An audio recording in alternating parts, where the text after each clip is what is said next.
हो गया। Good morning सभी को साध्य पीएससी एकेडमी में। जैसा कि आप मेरे पीछे देख सकते हैं थंबनेल में, जैसा कि लिखा हुआ है सीजीपीएससी की सही रणनीति।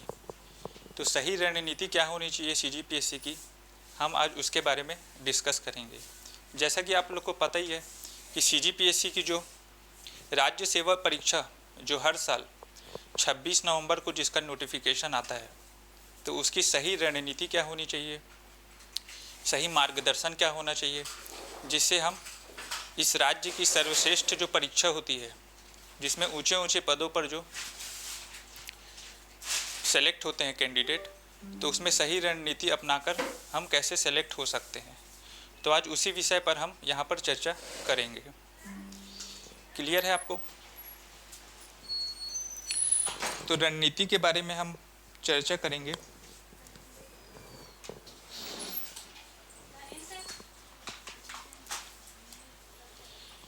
तो जैसे कि सीजीपीएससी जो है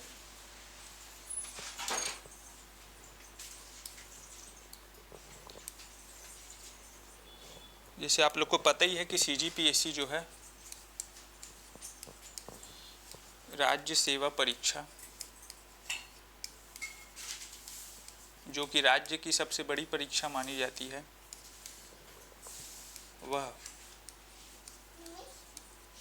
हर वर्ष 26 नवंबर को इसका नोटिफिकेशन आपको देखने को मिलता है। हर वर्ष 26 नवंबर को अपने कैलेंडर के अनुसार इसका नोटिफिकेशन देखने को मिलता है सीजीपीएससी राज्य सेवा परीक्षा में। और जनरली क्या होता है, फरवरी में आपका प्रारंभिक परीक्षा हो जाती है और जून में आपका मुख्य परीक्षा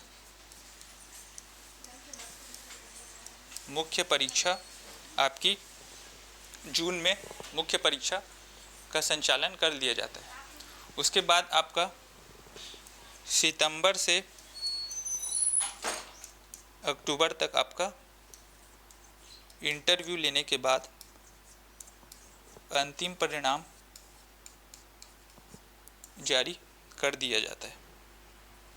ये आपका पूरा कैलेंडर है सीजीपीएससी का। क्लियर? इससे तो आप वाकिफ़ होंगे इससे, ठीक है।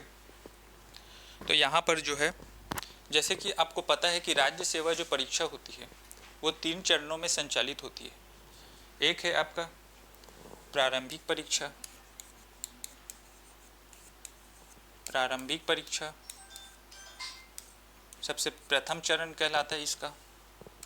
दूसरा है आपका मुख्य परीक्षा,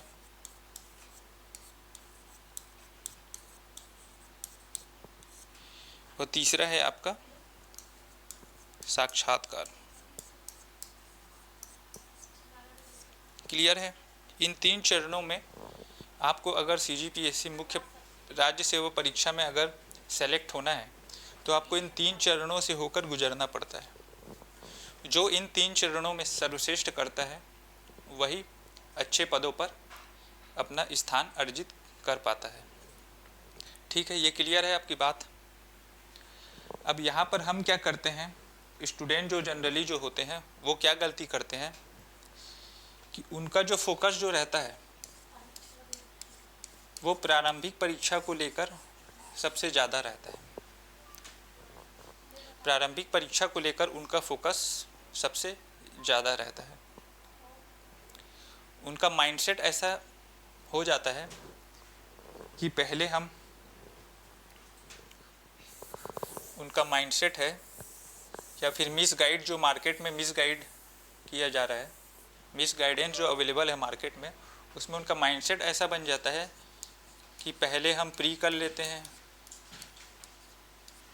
उसके बाद फिर मेंस देखेंगे। पहले प्री में हो उसके बाद ही तो मेंस करेंगे, उसके बाद मेंस देखेंगे, फिर उसके बाद फिर इंटरव्यू देखेंगे, उसके बाद फिर इंटरव्यू के बारे में हम विचार करेंगे, तो इस तरह का माइंडसेट आपका अलग अलग यहाँ पर डेवलप हो जाता है, ठीक है, जो कि बहुत ही गलत तरीका है आपकी तैयारी का। बहुत ही गलत तरीका इसको बोला जाता है तैयारी का, कि पहले आप प्री में फोकस करें फिर मेंस में, मतलब तीनों चरणों को आप अलग अलग फोकस कर रहे हैं, जो कि आपका ब्लंडर है आपका तैयारी का। तो इस तरीके से आपको तैयारी नहीं करनी है कि हर चरण को आप अलग अलग तरीके से डील कर रहे हैं, क्लियर। बल्कि आपकी जो तैयारी होनी चाहिए वो आपकी जो प्रारंभिक परीक्षा है, मुख्य परीक्षा है और साक्षात्कार है, उसकी एकीकृत तैयारी आपको होनी चाहिए। एकीकृत तैयारी आपको करनी है, क्लियर है। एकीकृत तैयारी आप करेंगे तभी आप इस बड़े एग्ज़ाम में आप सफल हो पाएंगे। और अलग अलग आप करके करेंगे तो जैसे आप पहले प्री की तैयारी कर रहे हैं तो प्री निकालने में ही आपको 2-3 साल लग जाएगा, फिर आपका प्री निकल गया तो फिर मेंस के लिए आप भिड़ेंगे, फिर मेंस में ही आपका 2-3 साल लग जाएगा, ठीक है। ऐसा करते करते आपके 5-6 साल कैसे निकल जाएंगे आपको पता ही नहीं चलेगा, ठीक। फिर आप या तो आप फ्रस्ट्रेट होके या डिप्रेशन में तैयारी को छोड़ देंगे या फिर कंटिन्यू करेंगे, दो ही ऑप्शन आपके पास रहेगा, क्लियर है। उसके बाद आप 5-6 साल अगर किसी एग्ज़ाम को दे दिए रहते हैं तो उसके बाद आपका जो मोटिवेशन है उस लेवल का नहीं रह पाता है, जो आप उस तैयारी को स्टार्ट करने के समय जो मोटिवेशन आप अपने अंदर पाएंगे वो समय के साथ आपका मोटिवेशन आपका घटता जाएगा, क्लियर है। तो यहाँ पर आपको चीज़ों को अलग अलग करके नहीं लेना है, यहाँ पर आपको एकीकृत तैयारी के रूप में यहाँ पर करना है, क्लियर। इतनी चीज़ें एकीकृत तैयारी क्यों करना है उसके बारे में मैं आपको अभी डिटेल में बताऊंगा। उससे पहले हम ये समझते हैं कि हम अलग अलग लेकर तैयारी करते हैं तो बच्चे जो हैं, जो एस्पिरेंट्स जो हैं CGPSC के, वो कहाँ पर गलती करते हैं उसके बारे में हम यहाँ पर डिस्कस करेंगे। जैसे कि मान लो आप प्री को ही फोकस कर रहे हो, केवल प्रारंभिक परीक्षा को ही आपने पूरा राज्य सेवा परीक्षा मान लिया है कि प्रारंभिक परीक्षा ही सब कुछ है, लेकिन प्रारंभिक परीक्षा सब कुछ नहीं है। प्रारंभिक परीक्षा जो है आपकी, प्रारंभिक परीक्षा जो है केवल आपकी क्वालिफाई है, इसको केवल क्वालिफाई करना रहता है, ठीक है। इसमें केवल आप कट ऑफ अगर क्लियर करेंगे तो आपका काम चल जाएगा। अगर 140 110 कट ऑफ गई है, मान लेते हैं 110 कट ऑफ जाती है प्रारंभिक परीक्षा में, तो कोई बंदा जो है वो 111 नंबर ला के भी अंदर है और कोई 140 नंबर लाकर भी मुख्य परीक्षा में प्रवेश कर जाएगा। तो इसमें क्या है, आपका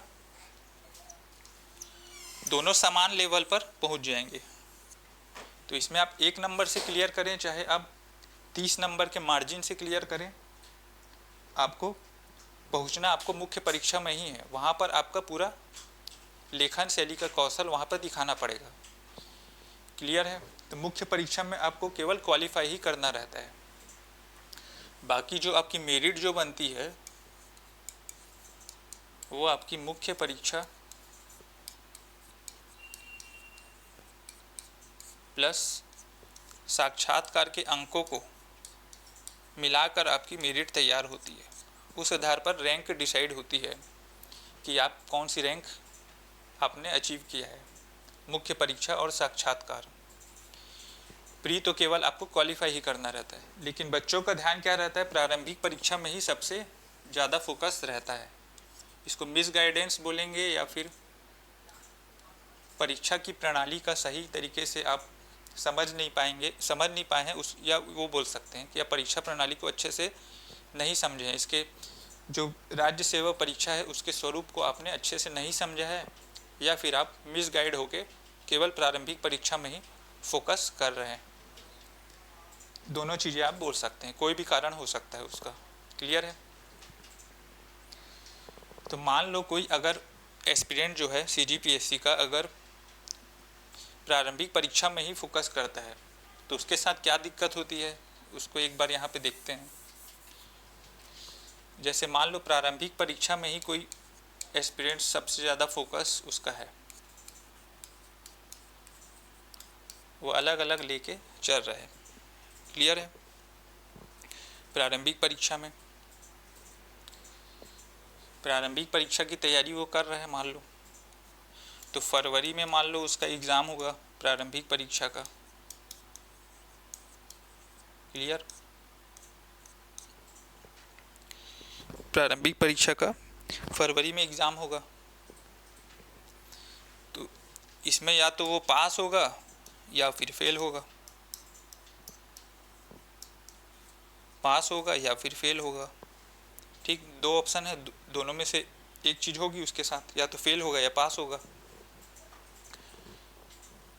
अगर वह पास हो जाता है, इससे पहले उसने मुख्य परीक्षा की तैयारी बिल्कुल भी नहीं की है, अगर मान लो वो फरवरी में पास हो जाता है, ठीक है, तो जून में उसका मेंस रहेगा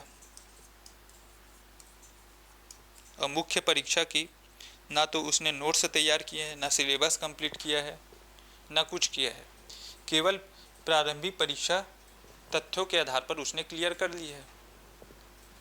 उसके बाद मान लो वो पास भी हो जाता है, मान लो 1 नंबर 2 नंबर से उसका निकल भी जाता है कट ऑफ, तो उसके बाद क्या है, उसका जून में मेंस है, तो आपको 3 से 4 महीने ही आपके पास है। तो ये 3 से 4 महीनों में आप उतने अच्छे से मेंस तैयार नहीं कर पाएंगे कि आप पूरा सिलेबस भी आप कवर कर लेंगे, उसका शॉर्ट नोट्स भी बना लेंगे और आंसर राइटिंग भी कर लेंगे। सब चीज़ आप 3-4 महीने में नहीं कर पाएंगे। ठीक है, तो जिससे उसके चांसेस है कि वह मेंस में फेल हो, मेंस में वह उसको सफलता ना मिले, इसके पूरे चांसेस हैं। क्लियर है? तो मेंस का रिजल्ट तो आपका आएगा सितंबर अक्टूबर में। तब तक वह ये अपेक्षा रखेगा कि मेरा पॉजिटिव रिजल्ट आ सकता है। उम्मीद तो यही रखेगा ना, कोई भी एग्ज़ाम देता है तो उसकी उम्मीद तो यही रहती है कि काश सफलता मिल जाए, काश मैं इसमें सेलेक्ट हो जाऊं। एक्सपेक्टेशन तो हाई रहती है एस्पिरेंट्स की। तो यहाँ पे वो क्या समझेगा, सितंबर अक्टूबर तक वेट करेगा रिजल्ट का, फिर वहाँ पे उसको पता चलेगा कि वो मेंस में फेल हो चुका है। क्लियर है? फिर 1 महीना बाद आपका दोबारा नोटिफिकेशन आ जाएगा नवंबर में। तो नवंबर में नोटिफिकेशन आएगा तो फिर से वह प्री की तैयारी में भिड़ जाएगा। इससे क्या है, वह फिर से प्री की तैयारी में भिड़ गया और जो मेंस में जो यहाँ पे कमी रह गई थी, जो तैयारी ही नहीं कर पाया, फिर से वो उसी साइकिल में घूमते चले गया। फिर से प्री, फिर फरवरी में मेंस प्री देगा, फिर उसके बाद मेंस देगा, 3-4 महीने ही उसको मिलेंगे मेंस के। इसी सर्कल में वह चलता जाएगा। ठीक है, तो वो एक लूप में यहाँ पे फंस जाएगा, जो कि बहुत गलत तरीका है तैयारी का। क्लियर है? अब ये तो जो पास हुआ कैंडिडेट उसकी कहानी है। अब जो कैंडिडेट यहाँ पे फेल हो जाता है, क्लियर है, फेल जो हो गया प्री में, अब वो क्या करता है, वो यहाँ पर 1-2 महीने तो शोक या गम में निकाल देगा, क्योंकि प्री की उसने बहुत अच्छे से तैयारी की थी, फिर भी नहीं हुआ उसका, तो 1-2 महीने उसने शोक में निकाल दिया। ठीक है, उसके बाद क्या है, फिर कोई वनडे एग्ज़ाम या व्यापम का एग्ज़ाम का नोटिफिकेशन उसको दिखेगा, फिर वो सोचेगा कि मैं इसकी तैयारी कर लेता हूँ, तो 3-4 महीने वह इसमें वेस्ट करेगा टाइम अपना। ठीक, और दुर्भाग्य से अगर वह इसमें भी फेल हो जाता है तो उसके जो है 5-6 महीने इसी में व्यर्थ चले गए, 5-6 महीने इसी में व्यर्थ चले गए।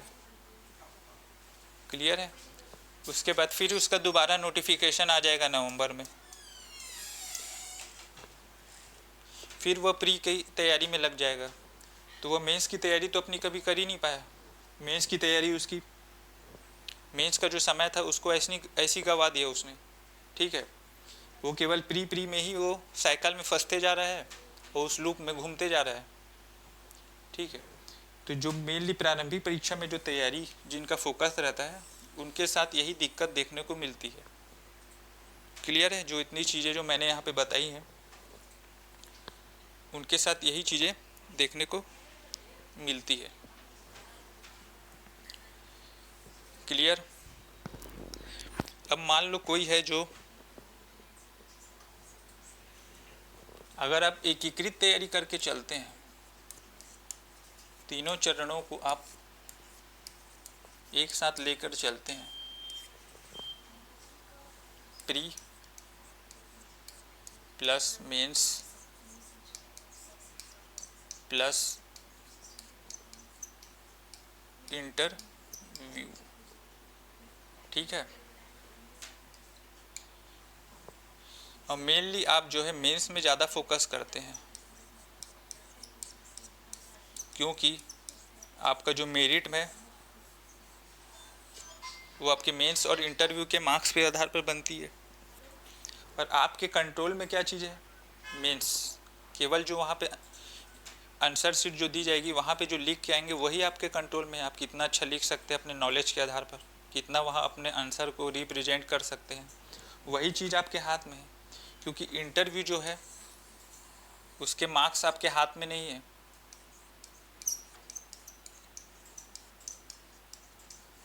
ठीक है। उस पर आप ज़्यादा रिलाई नहीं कर सकते। मेनली आपका मेंस ही सब कुछ है। मेंस में आपका जितना अच्छा परफॉर्मेंस रहेगा, अब मान लो इंटरव्यू में कम भी हो जाता है तो भी आप एक अच्छा स्कोर अचीव कर सकते हैं। तो जिनका ज़्यादा फोकस रहेगा मेंस में, या प्री प्लस मेंस दोनों को साथ लेकर चल रहे हैं जो, तो मेंस में जो आपका सिलेबस है उससे 80% जो सिलेबस है वो प्री का भी है और मेंस का भी है, ठीक है। 80% सिलेबस हमका प्री का इसी में कवर हो जाता है। बस हमारा जो रहता है तैयारी करने का तरीका जो रहता है, जैसे मान लो कोई टॉपिक आप पढ़ रहे हैं, ठीक है, कोई टॉपिक आप पढ़ रहे हैं, उस टॉपिक को पढ़े आप, मान लो कोई भी जैसे छत्तीसगढ़ के इतिहास से रिलेटेड कोई भी टॉपिक आपने पढ़ा, ठीक है, तो उसके जो तथ्यात्मक चीज़ें हैं उसको तो आपने देख लिया प्री के हिसाब से। तथ्यात्मक चीज़ें जो है, फैक्चुअल चीज़ें हैं जो, उसको प्री के हिसाब से आपने देख लिया। उसके बाद अगर आपने जो पढ़ा तथ्यात्मक चीज़ें, उसी का आप अगर 2 नंबर या 4 नंबर या 8 नंबर में आप अगर लिखने की प्रैक्टिस भी करते हैं, आंसर राइटिंग,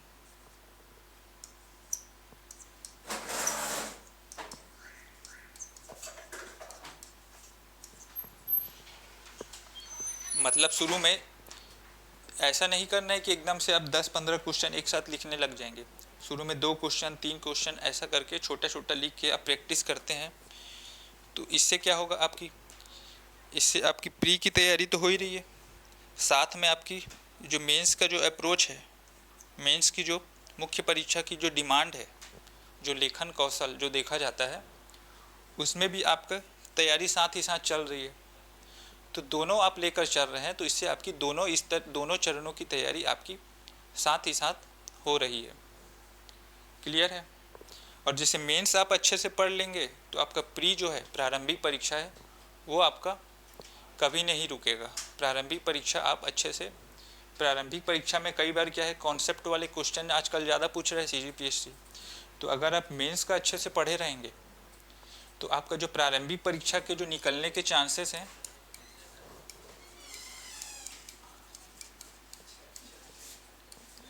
है वो बढ़ जाएंगे आपके, ठीक है। अगर मेंस का अच्छे से आपने सिलेबस कवर कर लिया है तो प्रारंभिक परीक्षा निकलने के चांसेस आपके बढ़ जाएंगे। क्लियर है? एकीकृत तैयारी करने के क्या फ़ायदे हैं और जो केवल प्रारंभिक परीक्षा में जो फोकस कर रहे हैं उसके क्या नुकसान हैं, दोनों चीज़ें मैंने यहाँ पे डिस्कस की है।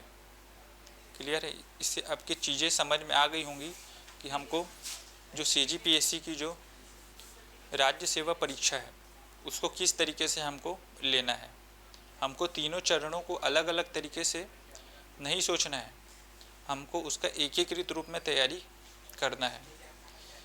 क्लियर है? क्योंकि प्री तो आपका आप क्वालिफाई ही करेंगे और जो मेरिट है आपका मेंस और इंटरव्यू के आधार पर आप कर बनेगी। तो आपका जो पूरा फोकस जो रहना चाहिए वो आपका मेंस की तैयारी पर रहना चाहिए, क्योंकि इंटरव्यू के जो नंबर हैं वो भी आपका हाथ में नहीं है। क्योंकि आप अच्छा इंटरव्यू दे के आ सकते हैं लेकिन कितना मार्क्स मिलेगा वो आपके हाथ में नहीं है। कई बार अच्छा इंटरव्यू जाने के बाद भी कम नंबर मिल जाता है और मेंस ही आपकी कंट्रोल में है। जो 1400 मार्क्स का जो मेंस है वही आपके कंट्रोल में है। तो इसमें आप जितना बेहतर करेंगे उतना आप अच्छा रैंक ला पाएंगे और जो ड्रीम पोस्ट जो आपकी रहती है, चाहे किसी की DC हो, किसी की DSP हो, किसी की नायब तहसीलदार हो, उस पर आप अपनी रैंक सिक्योर कर पाएंगे। क्लियर है? तो इतनी सारी चीज़ें मैंने यहाँ पे बताई कि एकीकृत तैयारी के क्या फ़ायदे हैं। तो आपको एकीकृत अप्रोच लेकर ही तैयारी करना है यहाँ पर। क्लियर है? सिंगल लेकर आप तैयारी करेंगे तो आप साइकिल में फंसते जाएंगे। ठीक है? इतना क्लियर है आप लोग को? तो यही आपकी रणनीति होनी चाहिए राज्य सेवा परीक्षा की। क्लियर? और एक चीज़ और मैं आपको बता दूं,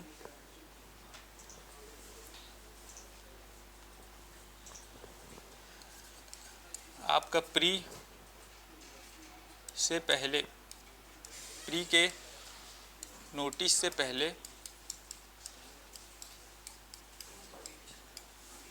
प्री के नोटिस से पहले आपका 80% मेंस का सिलेबस, मेंस सिलेबस कंप्लीट हो जाना चाहिए, प्लस शॉर्ट नोट्स के साथ, प्लस शॉर्ट नोट्स के साथ अगर आप ऐसा कर लेते हैं तो कोई नहीं है जो आपके फाइनल सिलेक्शन को रोक सकता है। कोई भी नहीं, आपके अलावा कोई नहीं रहेगा जो आपके फाइनल सिलेक्शन को रोक पाएगा।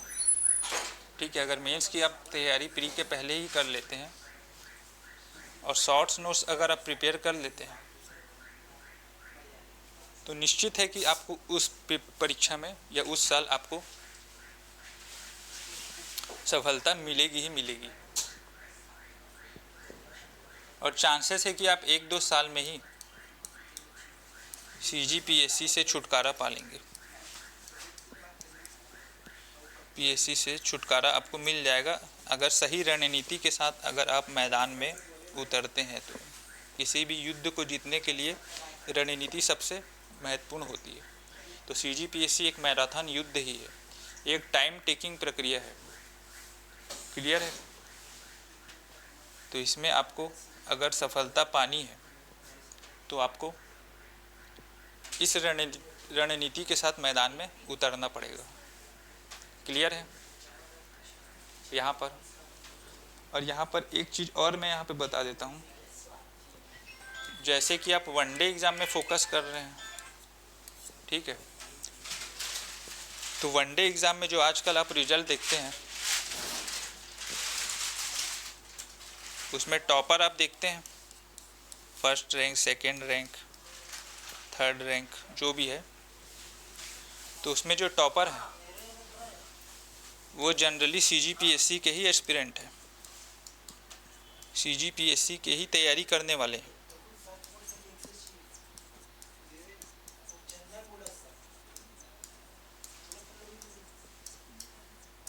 वो CGPSC के ही तैयारी करने वाले जो 2 साल 3 साल 4 साल से लगे हुए हैं वही आपके वनडे एग्ज़ाम में टॉपर बन के निकल रहे हैं।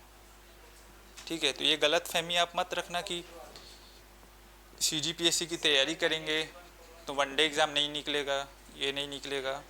उसके टॉपर हैं जो आप अभी जो रिज़ल्ट जो आया है अभी आबकारी आरक्षक का, उसमें भी आप देख सकते हैं जो टॉपर कौन है, वो CGPSC का एस्पिरेंट ही है, जिसने CGPSC की तैयारी में अपने 3-4 साल खपाए हैं, उसके बाद ही वो वनडे एग्ज़ाम में टॉपर बन पाया है।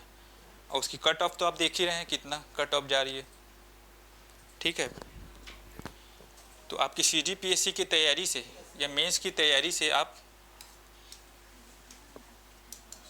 मेंस की आपकी तैयारी करते हैं तो आपके जो वनडे एग्ज़ाम है, जो व्यापम के एग्ज़ाम है, वो भी आपके तैयार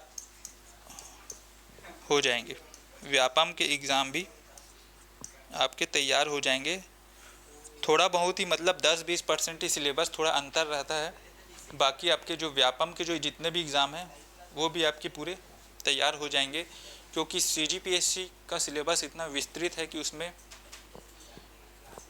30+ विषयों को हमको पढ़ना पड़ता है, जिसमें आप सभी विषयों का अध्ययन करते हैं, जिससे आपके सभी विषयों की जानकारी यहाँ पे हो जाती है। तो व्यापम का सिलेबस तो अपने आप ही उसमें कवर हो जाता है। क्लियर है? तो CGPSC की तैयारी में करते हैं तो आपको डबल बेनिफिट यहाँ पर मिलता है। एक तो CGPSC की तैयारी आप कर ही रहे हैं, मेंस की, प्री प्लस मेंस की, उसके बाद आपको व्यापम की तैयारी भी आपकी ऑटोमेटिक हो ही रही है। क्लियर है? जो टॉपर हैं वो आपके CGPSC की तैयारी करने वाले ही रहते हैं या निकल रहे हैं। देख लेना, आप रिजल्ट चेक कर लेना, आप अभी जो रिजल्ट आया उसमें भी आप देखेंगे। क्लियर है? तो इस तरीके से आपकी रणनीति यहाँ पर होनी चाहिए CGPSC की तैयारी को लेकर। क्लियर है? जो मैंने बातें यहाँ पे बताई हैं, तो इस तरीके से आपको इस पेपर को यहाँ पर लेना है। तो आज की जो रणनीति के बताने का मेरा मकसद यही था कि आप मिसगाइड ना हो, और जो सही तरीका है जो एग्ज़ाम का, उस सही तरीके को, सही रणनीति को अपनाते हुए आप CGPSC की तैयारी अपनी कर पाएँ। क्लियर है? और यहाँ पर इसी कड़ी में फिर अगली क्लास में मैं आपको कुछ CGPSC से रिलेटेड ही कुछ जो बहुत महत्वपूर्ण बातें हैं उसको लेकर आपसे डिस्कस करूँगा। तो इसी कड़ी में हमारे जो साध्य PSC एकेडमी में CGPSC तिहार, जो कि आपने देखा भी होगा, वो यहाँ पे चलाया जा रहा है, जिसमें आप निःशुल्क अपनी तैयारी यहाँ पे प्री, मेंस और इंटरव्यू की कर सकते हैं, जिसमें केवल बहुत ही मिनिमम चार्ज पे आपको जो हमारे एक्सपर्ट फैकल्टी जो यहाँ पे दिख रहे हैं अलग अलग विषयों के, उनके द्वारा आपको पढ़ाया जाएगा। क्लियर है? बिल्कुल निःशुल्क, मतलब केवल एप्लीकेशन चार्ज पर ही आपको यहाँ पर पूरी निःशुल्क तैयारी यहाँ पर करवाई जाएगी। तो इस प्लेटफॉर्म से जुड़कर आप अपनी तैयारी को बिल्कुल ही कम कीमत पर पूरी तैयारी को आप कर सकते हैं। क्लियर है? वो भी हमारे जो एक्सपर्ट फैकल्टी है उनके गाइडेंस पे, और समय समय पर आपको आंसर राइटिंग की प्रैक्टिस भी, आपको आंसर राइटिंग की भी अलग से क्लास यहाँ पर डिस्कस की जाएगी, plus test series pre plus mains आपको टेस्ट सीरीज का आयोजन भी यहाँ पर किया जाएगा। तो आप इस तिहार से जुड़कर अपनी तैयारी को एक नए स्तर और नए आयाम पर ले जा सकते हैं। क्लियर है? तो आज की क्लास यहीं तक रखते हैं। थैंक यू सभी को जुड़ने के लिए।